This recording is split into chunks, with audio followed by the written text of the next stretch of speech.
Bom pessoal, nesse vídeo nós vamos dar continuidade à composição das velocidades, só que agora tratando dela no caso do lançamento horizontal. Então vamos primeiro conhecer o que se trata esse caso do lançamento horizontal. O que é um lançamento horizontal? A gente vai ver isso agora.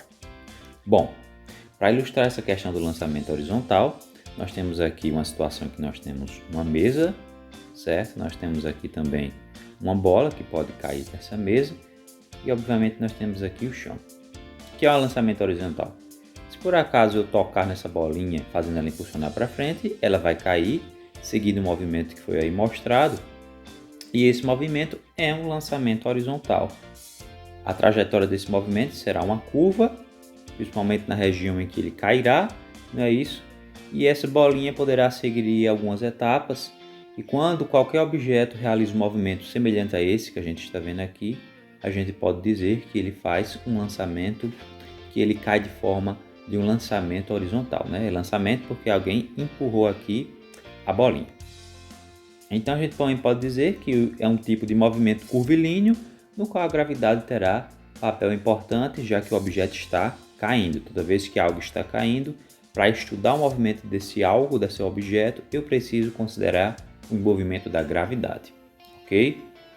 Mas vamos ver então como é que a gente representa as velocidades, né, os vetores velocidades nesse tipo de movimento, certo? Primeiramente, nós devemos entender que aqui existem duas velocidades atuando. Quais são elas?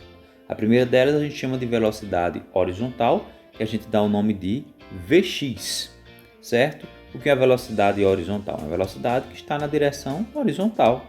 Então, é justamente a velocidade com que a pessoa empurra a bolinha nesse caso daqui, né? Então, essa mesma velocidade horizontal, ela vai estar presente em todos os momentos durante a trajetória aí do objeto.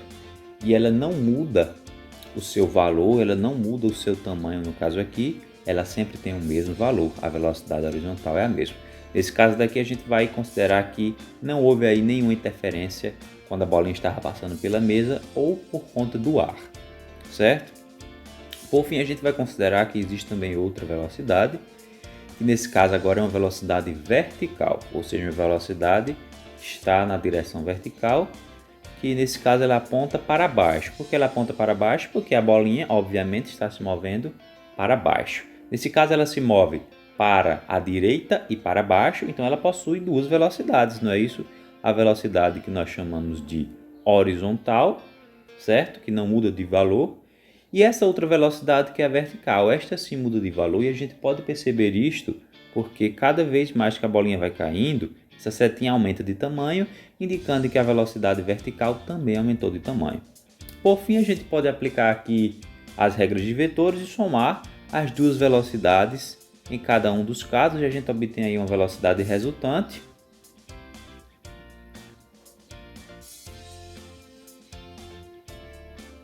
E essa velocidade resultante a gente pode representar de uma maneira semelhante a essa daí, certo? Lembrando aí que a velocidade horizontal a gente chama de Vx e a vertical a gente chama de Vy, e essa outra seria então a velocidade resultante para este caso. Vamos agora analisar alguns dados importantes sobre esse tipo de movimento. Para isso nós temos aqui um experimento real, em que existe aqui uma foto que a gente chama de estroboscópica, certo? Nós temos aqui um objeto que cai livremente em queda livre e outro que é lançado horizontalmente. A gente vê que a diferença é que o objeto que está caindo, ele simplesmente cai reto para baixo, né? Ele não é lançado, ele não tem uma velocidade que o impulsiona para frente. Então a única diferença entre esses dois movimentos é basicamente isto. Enquanto esse objeto simplesmente cai, nesse daqui ele é empurrado para frente, ele é lançado, por isso que se chama lançamento horizontal. Agora vamos fazer uma análise a partir desta foto que chama-se estroboscópica, certo? Que é uma foto que mostra cada instante em que o objeto está caindo, e a gente vai ver isso agora.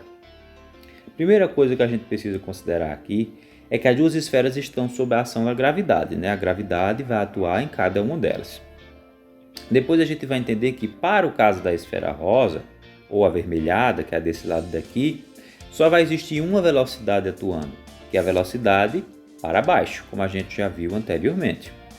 Mas já no caso da esfera amarela, vão existir duas velocidades, que é uma velocidade para baixo e uma velocidade para a direita, nesse caso daqui, porque ela está se movendo também para a direita, certo?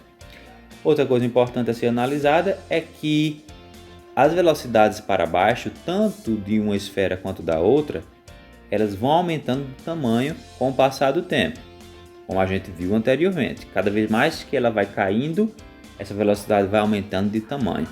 Enquanto que a horizontal, independentemente da situação, nesse tipo de movimento aqui, ela não vai aumentar de tamanho, como a gente também pode ver aqui, então ela não aumenta sua intensidade. E por fim, a gente percebe que as duas chegarão ao mesmo tempo. E não é só no chão que elas chegam ao mesmo tempo, como aqui a gente percebe. Em cada instante, elas sempre estão aí na mesma posição. A gente observa aí pelas linhas que a cada instante o lugar que elas ocupam é praticamente o mesmo. Então, mesmo que seja um lançamento horizontal, o tempo para chegar aqui embaixo ele vai depender apenas da gravidade e daquilo que a gente estudou no conteúdo da queda livre. A gente vai utilizar agora esses conceitos que aprendemos agora para resolvermos um caso de lançamento horizontal. Vejamos então o que diz o exemplo.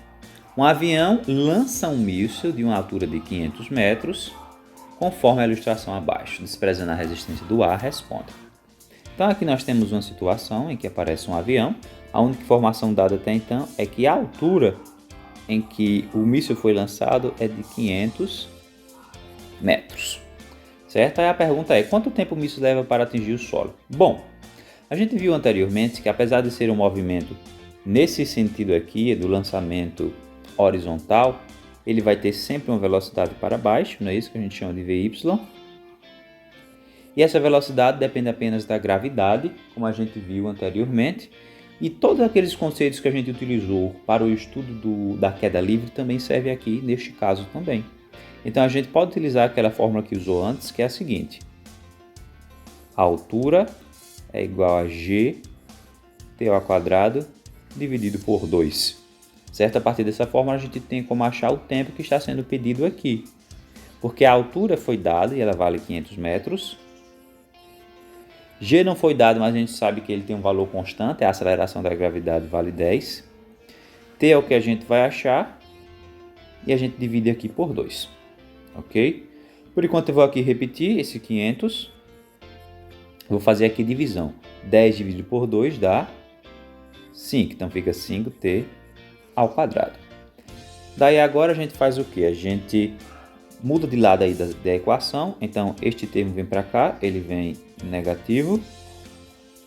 Esse termo também para cá, ele vem negativo. E para tirar esse sinal negativo, e nós vamos continuar aqui desse lado, eu vou multiplicar aqui tudo por menos 1. Então ficará 5t ao quadrado e é igual a 500. Eu já poderia ter feito isso daqui, ó, saindo diretamente daqui para cá. Já sim, eu não preciso passar por esse caso daqui, se eu já perceber que eu com certeza chegarei nesse ponto. Então agora a gente faz o que? Deixa o t desse lado e passa o 5 para o outro, só que dividindo. Então, esse t ao quadrado será igual a quem? 500 dividido por 5 dá 100. E por fim a gente extrai a raiz quadrada. E a raiz quadrada de 100 a gente sabe que vale 10. Nesse caso 10 segundos, que representa o tempo. Certo? Então acabamos de ver que o míssil vai levar um tempo de 10 segundos para chegar até o chão, para atingir lá o alvo. E a letra B diz para a gente, qual a distância total do ponto de lançamento ao local em que o míssil atinge. Então agora ele quer saber da gente qual é a distância total deste ponto de lançamento, né, que a gente pode considerar nesse ponto aqui, até esse outro ponto aqui. Vou chamar essa distância de ΔS, eu posso chamar sem problema nenhum. Certo? Então aqui ó, eu quero saber qual é o valor dessa distância daqui de baixo. Bom, para o caso do lançamento horizontal, como a velocidade horizontal também é constante, ela não muda de valor, certo? Então a gente vai utilizar essa velocidade, que nesse caso daqui é a mesma do avião e vale 20 metros por segundo. Então eu sei que a velocidade vale aí 20 metros por segundo. Que velocidade seria essa, então? Vamos desenhar aqui. Seria a velocidade horizontal, que a gente chamou de Vx anteriormente. Essa velocidade ela é constante, ou seja, ela não muda de valor, e nesse caso ela vale 20 metros por segundo. A gente viu ali que o tempo que foi achado para que o míssil chegasse até o chão foi de 10 segundos, e a gente vai achar o valor de ΔS como colocou lá anteriormente. A gente usa aquela primeira fórmula que foi usada no início do ano, que é a da velocidade média. Nesse caso pode ser escrita apenas como V, já que é uma velocidade constante, que é ΔS sobre ΔT, e eu posso botar só sobre T sem problema algum. Substituo o valor então de V, que é 20, que é igual a ΔS que eu vou estar procurando, e o ΔT ou T é 10. Agora aqui eu faço aquele processo que eu chamo de meio pelos extremos. Eu posso acrescentar um aqui embaixo, que está subtendido, e multiplico ΔS vezes 1, que dá ΔS, e aqui 20 vezes 10, que dá 200. Então a resposta será 200 metros. Então, na verdade, o avião aqui lançou o objeto nesse ponto, mas ele só caiu 200 metros à frente.